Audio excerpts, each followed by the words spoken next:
শুনছেন ডিজিটাল দুষ্টুমি audio story.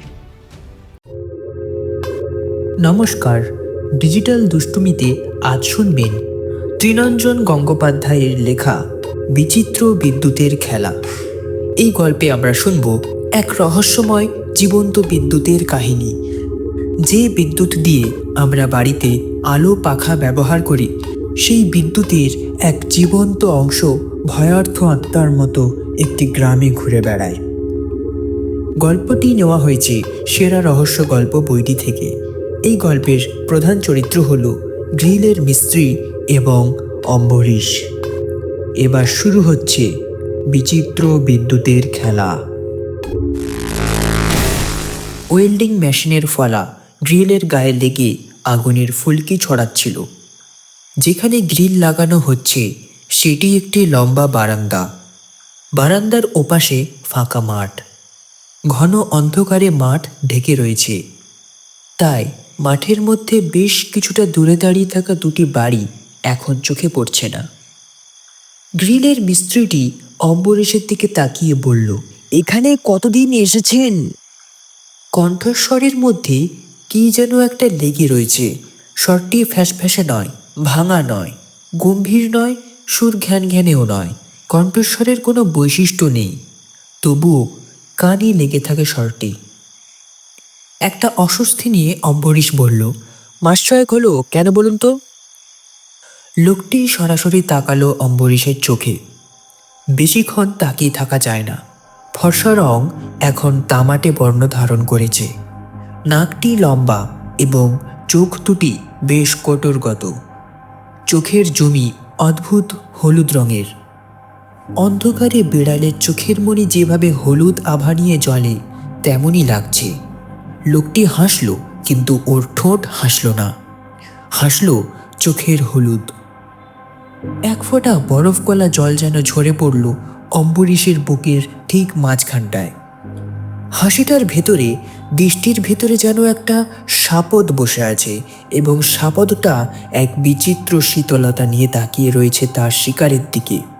যে কোনো মুহূর্তেই সে ঝাঁপিয়ে পড়তে পারে তার শিকারের ওপর। লোকটা তার বাদামি গালের উপর পিনের মতো সাদা দাড়িগুলো চুলকে বলল, কোনো অসুবিধা হচ্ছে না তো? অসুবিধা মানে? মানে এই বাড়িতে থাকতে কোনো অসুবিধে হচ্ছে না তো? অম্বরীশ এবার হেসে ফেলল। অযথাই সে লোকটার কথার মধ্যে গন্ধ খুঁজছিল। লোকটা কি ইঙ্গিত করছে বুঝতে পেরেছে সে। হেসে বলল, হ্যাঁ, গ্রিল লাগাচ্ছি কেন তা তো বুঝতেই পারছেন। বারান্দায় কিচ্ছুটি রাখার উপায় নেই। গামছা বলো, জুতো বলো, এমনকি ফাটা প্লাস্টিকের মগ পর্যন্ত হাওয়া হয়ে যায়। এদিকে তো বাড়ি বলতে আমাদের বাড়ি, তারপর ওই দুটো বাড়ি। বারান্দায় যেখানে গ্রিল লাগানো হচ্ছিল তার ওপাশে অন্ধকার। সেদিকে আঙুল তুলে দেখায় অম্বরীশ। অম্বরীশের আঙুল বরাবর তাকায় লোকটা। অন্ধকারে কি দেখতে পায় কে জানে, তবুও ঘাড় নাড়ে। অম্বরীশ বলে, এ তো বলতে গেলে তেপান্তরে মাঠে আমাদের বাস, সেখানে এত চোর আসে কোথা থেকে কে জানে। অম্বরীশের কথা শুনতে শুনতে লোকটা হাসে। এখন ওর দৃষ্টি, ওর চোখের হলুদ জমি অম্বরীশের অস্বাভাবিক লাগে না। তাকাতে কোনো অস্বস্তি হয় না। অম্বরীশ বেশ স্বাভাবিকভাবে কথা বলছে।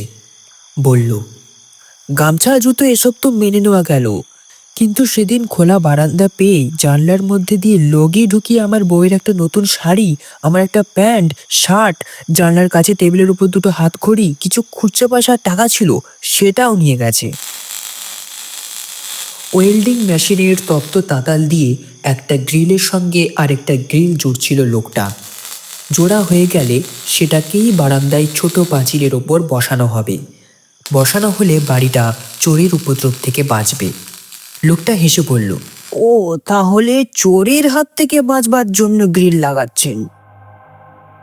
অম্বরীশের মুখ থেকে এবার হাসি মুছে গেল। এতক্ষণ সে যা বলল তার অর্থই তো এই। তাহলে আবার কথাটা জিজ্ঞেস করার মানে? লোকটির মুখের দিকে তাকাতে ফের অস্বস্তি হচ্ছে। কথার শেষে ওর মুখে একটা হাসি লেগে রয়েছে। হাসিটা কোথাও ঠোঁটে নেই, ভেসে রয়েছে শুধু চোখে। চোখের সেই বিচিত্র হলুদ হাসছে। অম্বরীশ একটু বিরক্তি নিয়ে বলে উঠল, আমার কথা থেকেই তো বুঝতে পারছেন চোরের হাত থেকেই নিস্তার পাওয়ার জন্য গ্রিল লাগাচ্ছি।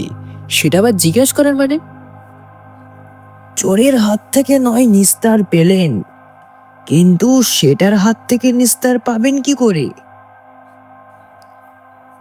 একটু আগেই ভ্যান রিক্সায় লোকটার সঙ্গে গ্রিল নিয়ে আসার সময় সিগারেট খেয়েছে। কতক্ষণই বা হবে? মিনিট 10 হবে বড়জোর। তবুও এই মুহূর্তে অস্বস্তি কাটানোর জন্য একটা সিগারেট ধরিয়ে ফেলল অম্বরীশ।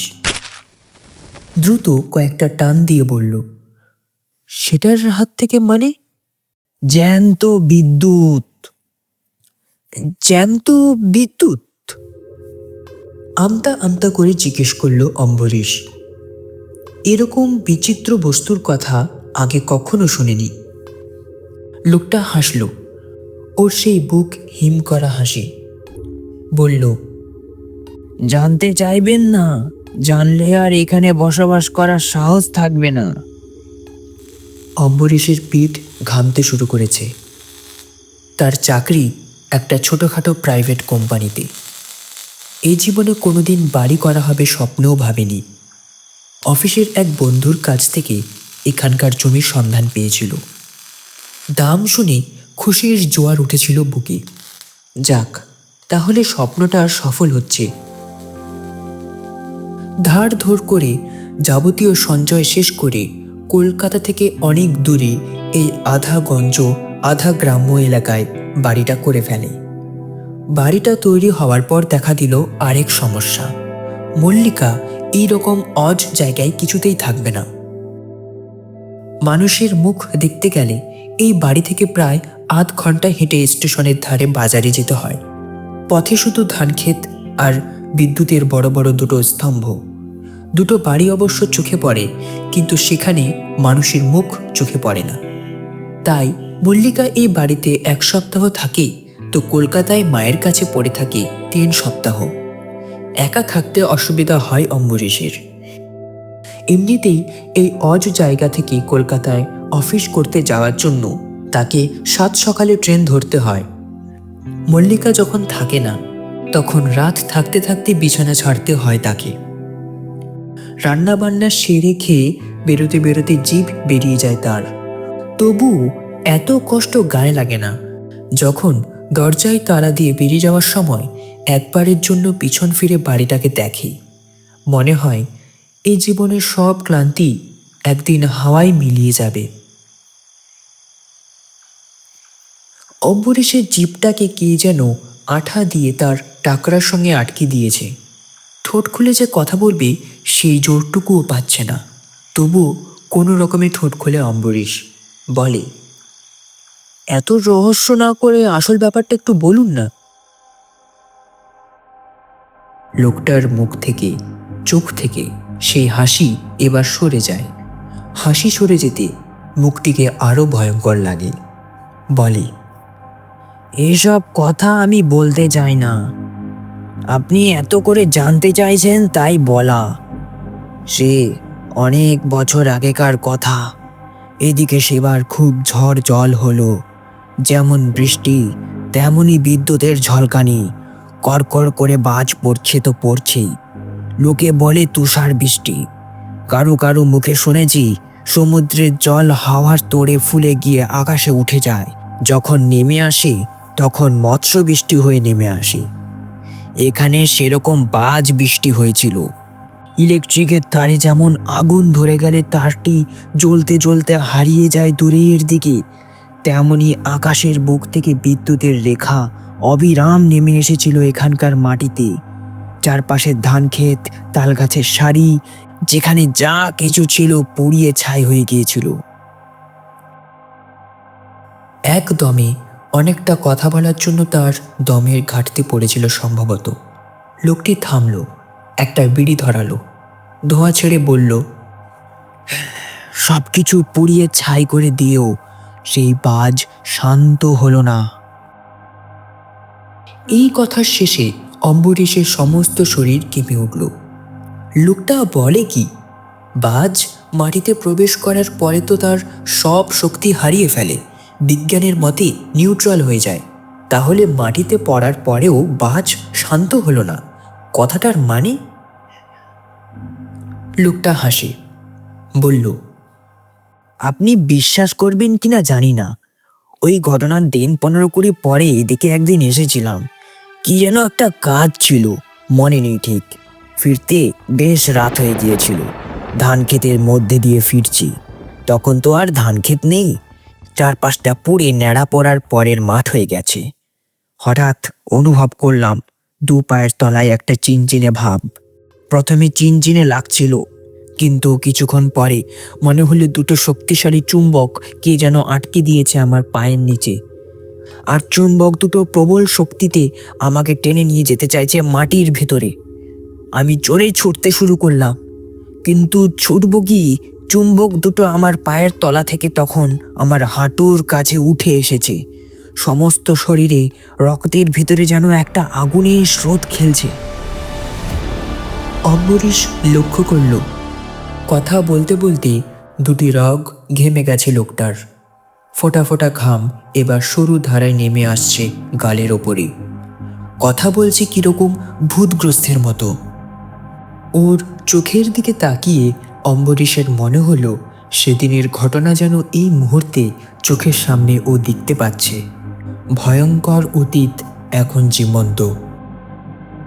লোকটা হাঁ করে নিঃশ্বাস নিল, যেন এই মুহূর্তে মাটি তাকে ভেতর দিকে টানছে।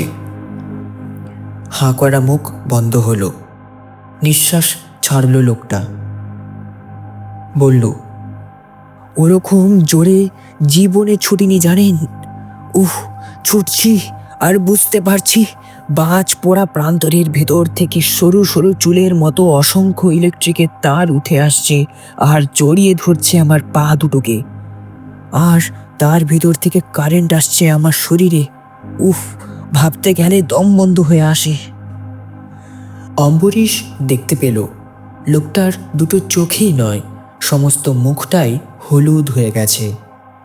অম্বরীশের বাড়িতে দুটো ঘর, একটা রান্নাঘর, একটা বাথরুম রয়েছে, সবকটি এক লাইনে পাশাপাশি।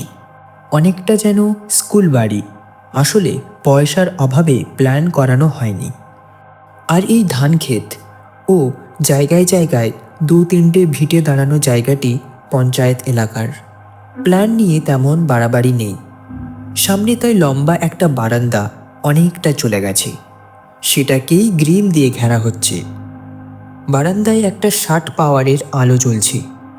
আলোর স্বল্পতার জন্যই কি মানুষটাকে এমন হলুদ লাগছে, কে জানে।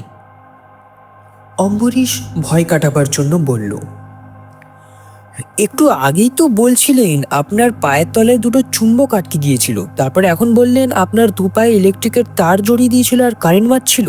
চুম্বকটা ইলেকট্রিকের তারে পাল্টে গেল কি করে? অম্বরীশ লক্ষ্য করল এখন লোকটির চোখের মণি দুটো আর ঘুরছে না, পুরো স্থির, পলক পড়ছে না। এরকম করে মানুষ তাকায় না, মূর্তি তাকিয়ে থাকে। মূর্তি, অথচ নিঃশ্বাস পড়ছে যেন। অম্বরীশ কি ভাবছে বোঝার চেষ্টা করল, ঠোঁট খুলল এবার, বলল, প্রথমে মনে হয়েছিল চুম্বক, সেটাই বলেছিলাম, পরে বুঝতে পারলাম বিদ্যুৎ। আর এটা জানেন তো, প্রচণ্ড বিদ্যুৎ প্রবাহের সঙ্গে একটা চৌম্বক ক্ষেত্র মানে চৌম্বকাবেশ তৈরি হয়। ব্যাপারটা জানে অম্বরীশ, সে বিজ্ঞানের ছাত্র। চুম্বক আর বিদ্যুৎ প্রবাহের মধ্যে কোনো ফাঁক নেই। আর কথাটা মনে হতেই ভয়টা যেন বেড়ে গেল অম্বরীশের মধ্যে। ব্যাপারটা তাহলে গাঁজাখুরি গপ্প নয়। ঘাড়ের কাজটা কিরকম চিনচিন করে উঠল। মল্লিকা এখানে থাকলেও নয় হতো, ও কলকাতায় গেছে পরশুদিন। অম্বরীশ একা, আর একা বলেই গ্রিলের কারখানার এই লোকটাকে তাড়া লাগিয়েছিল। সামনে দুটি বাড়ি, তারপরে বেশ কিছুটা ফাঁকা জমি পেরিয়ে একটা কালভার্ট। কালভার্টের ওপাশে নতুন পিচ রাস্তা গেছে স্টেশনের দিকে।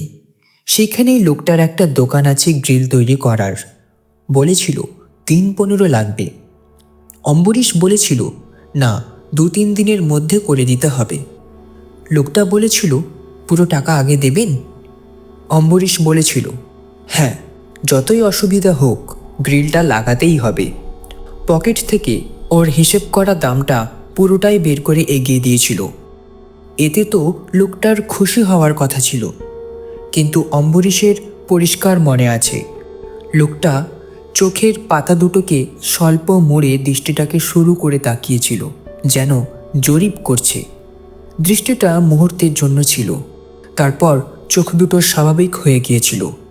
তখন থেকেই লোকটার উপস্থিতি অম্বরীশকে অস্বস্তি দিচ্ছিল। এখন যেন লোকটার উপস্থিতি একটা ভয়ের চাদরের মতো তাকে চাপকে ধরতে চাইছে। লোকটা অনেকক্ষণ পরে আবার কাজে হাত দিয়েছে। অম্বরীশের তাড়া থাকায় গ্রিল বানানোর পরে কাল পর্যন্ত অপেক্ষা করেনি। বিকালের মুখে চলে এসেছে। এখন সন্ধ্যাগত। হাত ঘড়িতে সময় দেখেছে একবার। বারান্দার ওপাশে প্রান্তর কুপকুপে অন্ধকারে ডুবে রয়েছে। ওকে আবার ফিরতে হবে, তাই বোধহয় কাজে হাত লাগালো।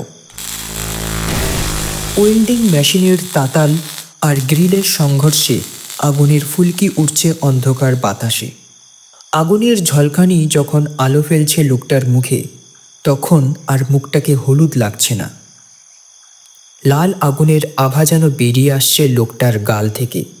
কয়লার রেল ইঞ্জিনের জ্বলন্ত বয়লারের মধ্যে যেন ভেসে রয়েছে মুখটা। কাজ করতে করতেই লোকটা বলল, আপনার মতো অনেকেই মনে করেছে এটা গাঁজাখুরি গল্প। ওতে অবশ্য আমার কিছু যায় আসে না। শুধু অসুবিধা হচ্ছে, ঘটনাটার কথা মনে এলেই আমার নিঃশ্বাসের কষ্ট হতে থাকে। দৌড়ে যখন মাঠটা শেষ করে রাস্তায় উঠতে যাব, রাস্তা আর মাঠের সীমানা বোঝাবার জন্য পিডাব্লিউডির লোহার যে সাদা কালো রং করা থামগুলো থাকে, তারই একটার ওপরে হাত রেখেছিলাম। সবে হাত ছুঁয়েছি, অমনি ফুলঝুরির আগুনের মতো ঝরে গেল লোহার থামটা, আর আমার হাতের তালুতে লাগলো তীব্র বিদ্যুৎ। কারেন্টের ধাক্কায় পড়ে গেলাম।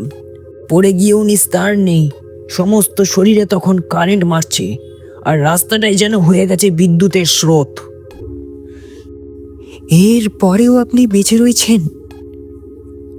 অবাক হয়ে কথাটা জিজ্ঞেস করে ফেলল অম্বরীশ। হাতের কাজ মুহূর্তের জন্য থামল লোকটির। তাকালো সরাসরি, খুব স্বাভাবিক স্বরে বলল, তারপর তো মুহূর্তের মধ্যেই সব বিদ্যুৎ সরে গিয়েছিল। এমনকি মুহূর্ত কয়েক দেখেছিলাম যে লোহার খুঁটিটাকে, সেটাকে আবার আস্ত দেখতে পেলাম এবং ঠিক আগের জায়গাতেই দাঁড়িয়ে রয়েছে। হাত দিয়েও ধরে দেখলাম, হ্যাঁ, লোহার, শক্ত। এইসব কথার উত্তরে কি বলবে কিছুই বুঝতে পারছে না অম্বরীশ। ওর বোধহয় কাজ শেষ হয়ে গেল। হাতের গ্লাভস দুটো খুলছে। বলল, এরকম তো হয়, প্রবল বিদ্যুৎ হঠাৎই ফিরে যায়। লোকে যা বলে বাজ বৃষ্টি হয়েছিল, সেই বজ্র জীবন্ত হয়ে রয়ে গেছে এই মাঠের বুকে, সেটাই ফিরে ফিরে আসে। ওই বিচিত্র বিদ্যুৎ প্রবাহের কবলে কে পড়বে কেউ জানে না। ওই যে মাঠের মধ্যে দুটো বাড়ি, ওখানে কোনো মানুষ দেখেছেন? অম্বরীশ ঘাড় নাড়ে। সত্যিই তো, এখানে আসার পর ওই বাড়ি দুটোই তো কোনো মানুষজন কখনো দেখতে পাওয়া যায়নি। লোকটা বলল, কত বাড়ি তো হাত বদল হলো, কেউ টিকতে পারলো? সবাই পালালো। ওদের অভিজ্ঞতা শুনলে তো এক মুহূর্ত আপনি আর এখানে থাকতে পারবেন না। মাঝপথেই কথাটা থামিয়ে দিল লোকটা। বলল, তাহলে একটু ঘরের ভিতরে ঢুকছি, ওয়েল্ডিং মেশিনের কানেকশনটা খুলবো। পেছনের ঘরের দেওয়ালে মিটার আর মেন সুইচ রয়েছে। ওখান থেকেই কানেকশন নিয়ে ওয়েল্ডিং মেশিনটা চালানো হচ্ছে। ঘরে ঢোকার দরজার সামনে অম্বরীশ দাঁড়িয়ে। না সরলে লোকটা ঘরের ভেতরে ঢুকতে পারবে না। তবুও সরল না অম্বরীশ। তাকে জানতেই হবে ওই দুই বাড়ির লোকেদের অভিজ্ঞতা। দাঁতের সঙ্গে দাঁত চেপে অম্বরীশ বলল, বলুনই না, এত কিছু তো শুনলাম, আর এটুকু শুনতে পারবো না? লোকটি হেসে বলল, শুনুন তাহলে। বেসিন খুলে মুখ হাত ধুতে যাচ্ছে কেউ, বেসিনের কল থেকে কারেন্ট মারছে। দড়িতে ঝোলানো গামছা টেনে হয়তো মুখ মুছতে যাবে কেউ, গামছা মুখের উপরে কারেন্ট মারছে। বিছানায় শুতে যাচ্ছে, বিছানা কারেন্ট মারছে। এ কি সত্যি? সত্যি না হলে অমন সুন্দর বাড়ি বানানোর পরে কেউ না থেকে চলে যায়? একজন দুজন নয়, কতবার হাত বদল হলো, কেউ কি থাকতে পারলো? কথার শেষে লোকটা ভ্যান রিক্সার ওপরে ওয়েল্ডিং মেশিনটাকে তুলে ফেলল। ওই ভ্যানে চাপিয়ে গ্রিলগুলোও এনেছিল। ভ্যান চালিয়ে আস্তে আস্তে সামনের অন্ধকারের মধ্যে মিলিয়ে গেল। যাওয়ার আগে ও ওর সেই বিচিত্র দৃষ্টি দিয়ে অম্বরীশকে আপাদমস্তক দেখল একবার। অম্বরীশ পিছনে ফিরে ঘরে ঢুকতে যাবে, বারান্দার আলোটা গেল নিভে। তাড়াতাড়ি দরজা ঠেলে ভেতরে চলে এলো। ছিটকিনি তুলে দরজা বন্ধ করতে যাবে, পারল না অম্বরীশ। আঙুলগুলো চিনচিন করে উঠল। ঝটকা মেরে ছিটকিনির উপর থেকে হাত সরিয়ে নিয়েছিল। ভালো করে ঝাড়ল হাতটা। নিশ্চয়ই মনের ভুল। এতক্ষণ বিদ্যুৎ নিয়ে কথা হচ্ছিল, তাই বোধহয় আঙুলের মধ্যে বিদ্যুতের স্পর্শ অনুভব করল। আবার হাত দিল অম্বরীশ। ছিটকিনি তুলে বন্ধ করবে কি, আঙুল ছুঁয়েই সরিয়ে নিল। কারেন্ট মারছে। আগের বারের থেকে তীব্র এবারের অনুভূতি। কারেন্ট মারছে ব্যাপারটা যত না ভয় পাওয়ালো অম্বরীশকে, তার থেকে বেশি ভয় পেল এই কথা ভেবে যে এখন তো এ বাড়িতে লোডশেডিং, তাহলে কারেন্ট আসছে কোথা থেকে? এই বিদ্যুৎ কি ইলেকট্রিকের তারের মধ্য দিয়ে বয়ে আসা স্বাভাবিক বিদ্যুৎ, যার কথা এতক্ষণ বলছিল লোকটা? অম্বরীশ কিছু বুঝতে পারছিল না, শুধু বুঝতে পারছিল কণ্ঠনালীর ভেতরটা শুকিয়ে আসছে। একটু জল খাওয়ার জন্য আর দেশলাই খোঁজার জন্য রান্নাঘরের দিকে চলে এসেছে অম্বরীশ। হাতড়াচ্ছে জলের বোতল বা দেশলাইয়ের বাক্স, যদি কোনো একটা পাওয়া যায় প্রাণ যেন ফিরে পাবে। হাতে ঠেকলো ভিজে ন্যাকড়া, ওটা দিয়ে ডাইনিং টেবিল মোছা হয়, থাকে ফ্রিজের পাশে একটা ছোট্ট পাঁচিলের ওপর। হাত লাগতেই চিনচিন করে উঠল সারা শরীর। অম্বরীশ পরিষ্কার বুঝতে পারল কারেন্ট মারছে। লোকটার কথাগুলো মন দিয়েই শুনেছিল, কিন্তু একটুও বিশ্বাস হয়নি। এই মুহূর্তে যাবতীয় সাহস উবে গেছে। অম্বরীশের মনে হলো যেভাবেই হোক মেন সুইচের কাছে পৌঁছতে হবে। যদিও লোডশেডিং, বিদ্যুৎ প্রবাহের কোনো সম্ভাবনাই নেই, তবুও যা ছুটছে তাতেই বিদ্যুৎ বইছে। কিন্তু মেন সুইচটা যদি বন্ধ করে দেওয়া যায়, তাহলে তো লোডশেডিং থাকুক বা নাই থাকুক, বিদ্যুৎ প্রবাহের হাত থেকে বাঁচা যাবে। কোনো রকমে মেন সুইচের কাছে পৌঁছল অম্বরীশ। মেন সুইচটাকেও স্পর্শ করতে সাহস হচ্ছে না, তবু দাঁতে দাঁত চেপে মেন সুইচের শরীর থেকে বেরিয়ে আসা ছোট্ট লোহার ডান্ডের মতো অংশটা, যার উপরে ব্যাকলাইটের ছোট্ট আবরণী থাকে, সেটাকে ধরে নিচের দিকে সজোরে নামিয়ে দিল। এই সামান্য কাজটা করতে গিয়ে ঘামে অম্বরীশের পাঞ্জাবি তার পিঠের সঙ্গে আটকে গিয়েছে, তবুও অনেকক্ষণ পরে একটা নিঃশ্বাস নিতে পারছে এখন। যাক, মেইন সুইচটা তো অফ করা গেছে। মেন সুইচ অফ করে পিছনে ফিরেছে অম্বরীশ। ধাক্কা খেল। দেওয়ালের গায়ে দাঁড় করানো আলমারির গায়ে তার কাঁধটা লেগেছিল। চিনচিন করে উঠল কাঁধটা।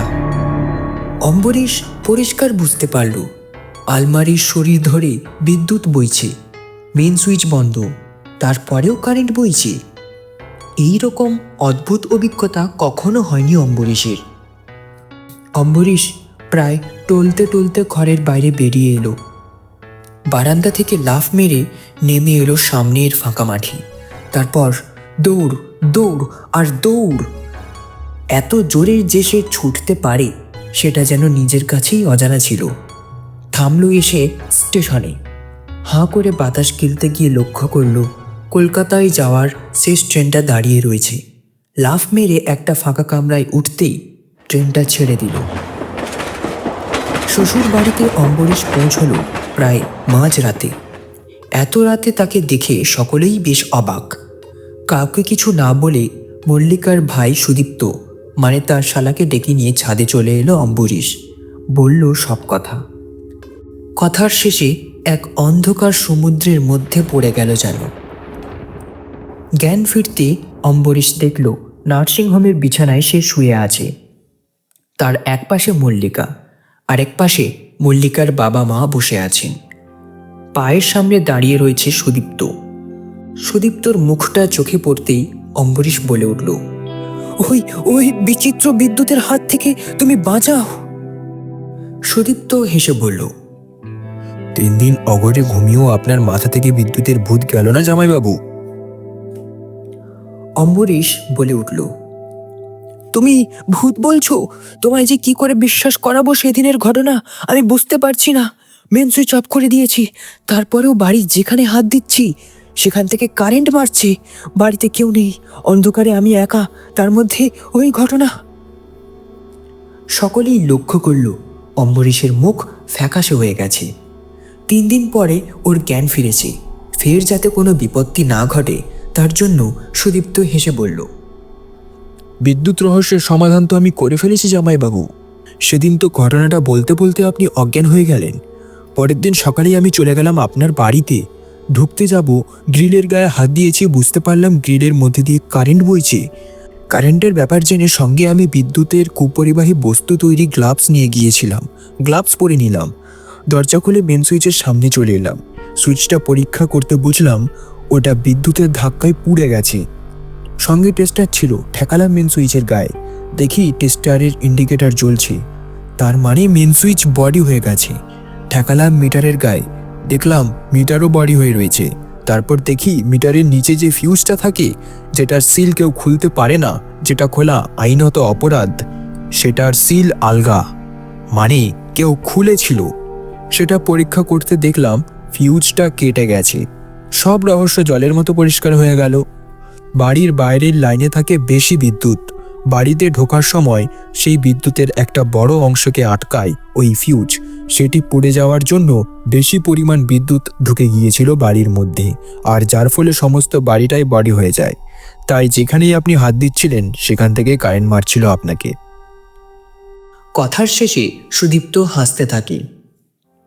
ওর ওই হাসিকে বন্ধ করে দিয়ে অম্বরীশের শ্বশুরমশাই বললেন, কিন্তু মিটারের নিচের ফিউজটা পড়লো কি করে? সুদীপ্ত বলল, সেটা তো ওই গ্রিলের মিস্ত্রির কারসাজি। ওই ফিউজের সিল আলগা দেখেই তো আমি অবাক। আমাদের বাড়িতে গ্রিলের কাজ হয়েছে, মোজাইক ঘষার জন্য মেশিন এসেছে, দেখেছি মেন সুইচ থেকে কানেকশন নিয়েছে, কিন্তু এখানে মিটারের নিচের ফিউজ থেকে নেওয়া কেন? ছুটলাম গ্রিল মিস্ত্রির কাছে। ব্যাটা এমন ধুরন্ধর, বলে কি না মেন থেকে নিলে আপনাদেরই কারেন্ট পুড়তো, মিটার বাড়তো, মিটারের নিচ থেকে নিলে তো রিডিংই আসবে না, আপনাদের ভালো করতে গেলাম, এখন আমাকেই ধরছেন। তখন বললাম, তাহলে বাজবৃষ্টির যে গল্পটা আমার জামাইবাবুকে শুনিয়েছিলেন সেটার পিছনে কি উদ্দেশ্য ছিল? তখন মুখ একেবারে শুকিয়ে গেল। আরও চেপে ধরতে কি জানলাম জানো, জামাইবাবুদের বাড়ির সামনে দুটো বাড়িতেই ওই একই কাণ্ড করেছে। ওখানকার লোক ভয়ে পালিয়েছে, সেই সুযোগে বাড়ি দুটো বিক্রি করে ও বেশ ভালো টাকারই দালালি পেয়েছে। পরে যারা কিনেছেন তাদের বেলাতেও কোনো না কোনো কাজের ছুতোয় ওয়েল্ডিং মেশিন ঢুকেছে আর এই একই কাণ্ড ঘটিয়েছে। জামাইবাবু ছিল ওর নতুন শিকার, কিন্তু শেষ রক্ষা হলো না আমার জন্য। কথার শেষে হো হো করে হাসতে থাকে সুদীপ্ত। অম্বরীশের চোখমুখ এখন স্বাভাবিক হয়ে উঠেছে। সুদীপ্ত সেদিকে তাকিয়ে বলল, বাড়িটা কিন্তু তাহলে আমারই প্রাপ্য হলো। সকলেই একসঙ্গে হেসে উঠল।